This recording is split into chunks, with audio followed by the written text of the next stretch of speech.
Two pieces. The first is we're going to talk a little bit about your practicum for next year and kind of what that's going to look like and what the requirements are. And then the second thing we'll do is more immediate looking at the research symposium for Friday and kind of details and get your questions on things like that. We're going to do all of that stuff in about half an hour. Okay? All right, so first thing is these are handouts of the syllabus for fall.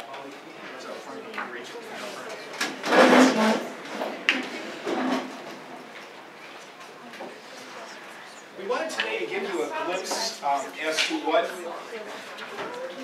the practicum field experience looks like next year and how you'll spend your time and kind of what your requirements are so that you can kind of ask questions. The trick to this is, thank you, is we talk about this being next year, but reality is that some of you may opt to do your practical experience this summer because you can do it summer, or you can do it in the fall, or you can do it next spring. So you really have 3 different semesters that you can choose. I can tell you history has shown me that a majority of people like to try to do the practicum during the summer, if they can. And that way it's just sort of one less thing you have to worry about during the academic year. If you don't get it done during the summer, it's not a big deal. We have a lot of people who do it during the academic year too. But summer is a good goal if we have an opportunity to be able to do that. So let's take a few minutes and just kind of look at the syllabus together in terms of requirements, and then Wendy's got a few things about placement for where you'll do it. But as we finish up the research that you're doing this year, you've come up with some great things. I'm looking forward to hearing everything from you on Friday. We've got some very interesting topics that you've been working on all year long. Phase 2 of this in our second year is really looking more at how are math and science being used in the community. There are a lot of people out there in our world who use math and science in their jobs every day. Whether they're working for the city or they're working for a business or industry or a government agency or whatever, they're using this math and science all the time in their jobs. And I don't have to tell you that you'll end up teaching classes where the student will raise their hand and say, when will we ever have to use this? You probably asked that question yourself. One of the main ideas of the practicum experience is to give you just one glimpse into one place that uses math or science that you would be able to answer some of your students' questions that way. To be able to come back and say, you know, it's interesting you say that. Here is a specific example of something that I experienced when I was working for NASA, or I was working for the City Parks Division, and here's what they were doing. Something that will give you an opportunity to be able to share with your students some use of math or science outside of the classroom gives you some practical opportunity to do that. So the way that it looks in terms of our description here, for those interested in math, science, or both, the purpose is to allow you to witness and participate firsthand in some uses of math or science in a non-academic environment. That's the key, is it's non-academic. So we're not spending our time in a school, but in a setting outside of school to see how math and science is used. So, going down here a little bit, the projects will be of significance to the companies, and thus both the companies and the students benefit from collaboration. That's one of the things I think is real important about the practicum experience, is that we will put you into some kind of a business or industry setting where you will spend about 20 hours. 20 hours is the minimum, and most people will spend somewhere in the 20 to 30 hour range, something like that, working in a business or an industry. And in the end, you'll get some experience with how math or science is used in that business, and they will in turn get something from you because you're kind of interning in a sense, that you're doing some kind of a project for them that you produce that allows them to move their project forward. So you're kind of doing some work for them, they're gaining from your help, and you're gaining because you're recognizing and seeing how the math or the science is used in the community. So we have kind of sort of 5 learning outcomes that are outlined here. I won't read those to you, but some things that we're wanting for you to develop in the class or in the experience. In the practicum, it allows you to view some aspects of what makes a given company work.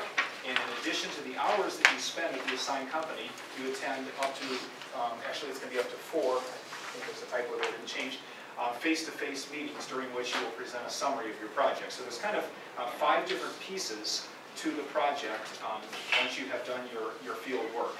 The first thing that you do is you write a report of your project results. So the employer, the supervisor that you're working for will say, I want you to research this topic and find out what you can about this. So for example, One of our students this last year, and some of you have been attending some of the presentations, so you know this, but one of our students this last year worked for an athletic director in a school district and collected data on how much money was being spent and how much money was being brought in revenue-wise from all of the stores in the school. And she did an analysis kind of where she looked at the last several years and tried to project what the budget might look like at that school over the next 5 years. Where is the big money makers? Where are we losing money? Where are we spending the most? And try to track that, graph it, describe it. We've had people working for example, in the city parks, where they have measured or counted trees and tried to figure out how many of a particular variety of tree is in the various parks. What are the sizes of the trees? Where are they? How old are they? Which ones need replacing? How many have died? All those kinds of things. They're gathering data and they're collecting information and drawing graphs and other kinds of charts and things. And in the end, you end up writing a report for the person that you've done the work for. And so your report has, what is the problem that was being addressed? How did you address that problem? What kind of data did you collect? What did you find out? Etc. And you actually submit that to the supervisor as your final report, and then we get a copy of that to see what you've done. Secondly, somewhere along the line, in the middle of your project, we will have a get-together to share what's going on. So for example, we call this a virtual classroom experience because last summer, for example, we had a number of different people that were doing their projects, and we're actually in multiple states. And we all collaborated. We got together online with Blackboard at the time. We were using Canvas this time around. But there's kind of a chat feature where you can all get together. And we collaborated there, and we got together, and we spent an hour or so kind of talking about what are you doing, what's your, where are you in your project, what questions do you have, and kind of got a chance to share with one another. For people who actually did the project here in the Bowling Green area in the fall and the spring, we met right here in this room midway through. But the idea there is it's sort of a checkpoint somewhere in the middle of doing your project to kind of give us an idea of what are you working on, how's it going, are you running into any snags, and kind of compare and contrast what different people are doing at the same time. So everybody is required to be part of that. And then you write this final reflection paper. And in the reflection paper, this is really kind of where it comes down more to the teaching experience, sort of what benefits do you believe the practicum afforded you, what did you learn about how industry functions, and what did you learn about in the practicum that you might be able to use in a future classroom. And you actually lay out, you're not really writing a lesson plan, but really kind of laying out, this is what I would do in my classroom that would be helpful for my students to see based on what I did in the project. And this paper actually is turned into me as opposed to your supervisor. So your supervisor is getting a paper on the problem that you researched and what you found out, and I'm getting a paper that describes what did you learn and how is this going to affect what you do in the classroom. Okay, does that make sense? All right, and so it's about a 3 to 4 page paper, and there's kind of more details here. And then lastly, you'll be doing an oral presentation of the project. And so again, some of you have attended those this year. We have 2 times set up in the common time in the fall, and we'll have another 2 times set up in the spring. We'll use up to 4 of those sessions. And you, or a group, because you can do these also with partners. So we've had people do this project in a pair or in a triad with 2 other people. It kind of depends on the design of what you choose to do. Wendy will talk more about that in a few minutes. But each individual or group gives a presentation in this room or in the science room to everybody else. A PowerPoint presentation of around 10 minutes or so, where you talk through kind of what you did, let us interact with the materials that you learned about. We can ask questions to sort of give a sense so that everybody in the room gets up to speed on what everybody else did.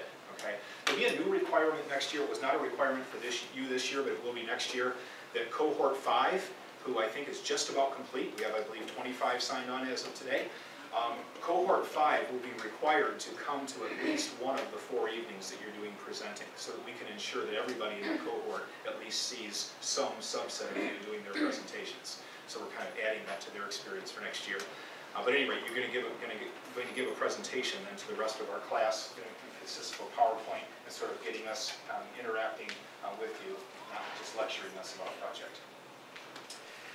So I have several pieces here. There's a letter grade for the best, the 1 semester hour class, so it details how many points you have to earn to get an A and so forth. And this is a form that I will use for assessing your presentation. And it's kind of subject to, I'm going to take this rubric, I think, and modify it or expand it a little bit in the fall, but it'll still be basically the same thing. What I'm looking for in your presentation is a clear presentation. All of the things listed here have been covered, that you've engaged the audience actively, and that your math or science that you're talking about is correct. And you get a score out of 20 points on your presentation. And then you turn in your paper, your project results report to your supervisor, and your supervisor actually grades you on your paper and turns this back into us and tells us how many points you've earned out of the possible 25. And then you give Wendy and I a copy of your reflection, your final reflection paper about what you learned in your classroom activity, and I grade that paper, again, on a scale here of 30, 40 points. And so the sum of all of those points then determines your grade in class. Okay? So in a sense, it's almost like an independent type of project in the sense that we're going to have several people doing very different things. We want you to pursue something that you're particularly interested in. The science people can do a science project, and the math can do a math, and if you're middle childhood, you can choose between the two or do something that's a little bit integrated between the two fields. But we want it to be useful for you.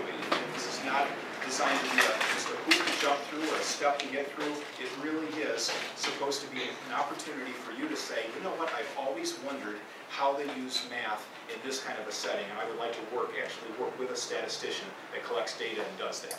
Or I'm really curious how we had a person 2 years ago who worked for a paint company and was trying to figure out how do they mix paints and how do they determine what's acceptable and what is hazardous to the environment, et cetera, and they collected data on that. And how do they actually, what is the science of generating and creating these paint colors, et cetera. Very interesting kinds of things that you can then bring into your classrooms that give you an edge with your students, that you'll be able to share things that most people don't get an opportunity to do when they're in undergraduate. Okay. So we want it to be in your, an area that you're interested in. So Wendy, maybe if you want to talk a little bit about how they determine what the placement is, etc. All right, I get the fun part. Basically, and this is a great experience. Hopefully you guys are excited about it. It really gives you a chance, like Dr. Bray was saying, to get some real-world experience outside the class. You guys do a lot of field placements, that kind of thing. In the class, this is something totally different. So hopefully it'll be a great experience for you. How it works, he covered this a little bit, but basically, kind of like this year, how you had the whole academic year for your research project, but you're actually enrolled right now in AS 1160M. Same thing for next year. You may do your practicum in the summer or the fall or the spring, but no matter when you do it, you'll be enrolled in, it'll be AS 2160 next spring. If it puts you over 18 hours, similar to what we did this year, we will cover the $200 excess credit fee, so don't worry about that part. And as I mentioned, you can do it in the summer. A lot of students for Cohort 3 did it in the summer. We were surprised how many did it, and it worked out really, really well. You can also do it in the fall or spring. At the end, we're going to pass on a sheet of paper, and you can indicate your preference. It's not a commitment. It's just thinking, you know what, I'm going to have a full-time job in the summer. There's no way I can do it in the summer. You can put, if you think fall or spring's your preference. That'll just give us an idea what we're looking at. If you want to do it in the summer, the big thing is that I need your help. I tried the first year or two to coordinate practicums at people's hometown. It did not work very well. So last year it worked out really well. We had people, if they wanted to do it at home, they found a contact for me. They found someone who, would be willing to be their supervisor. Then I was able to talk to them. It was so much better. We had some very, very successful practicums last summer. So if you think you want to do it at home, just start thinking, maybe not right now, but as soon as this meeting's over, don't think yet, stay with us. Think about who might be someone that can be my supervisor. The only thing it cannot be a relative. But maybe your dad works somewhere and he can know somebody that will be your supervisor. That's fine. It can be your dad's or your mom's or someone's company. That's fine. But just your immediate relative cannot be your supervisor. And also we have found hasn't been successful if it's your job. Let's say you're working somewhere. You say, oh, can I do my practicum? While working. We have found that not to work really well either. So if you're working somewhere, that's kind of an off limits as far as having your practicum. Maybe we want somewhere different because you're getting a unique, different experience that's specifically for your practicum. Hopefully on your job you're getting experience too that can help you as a future teacher, but we really want your practicum to be something that's not an employee position. Speaking of being something different, another thing that we have said no to in the past is doing anything on campus.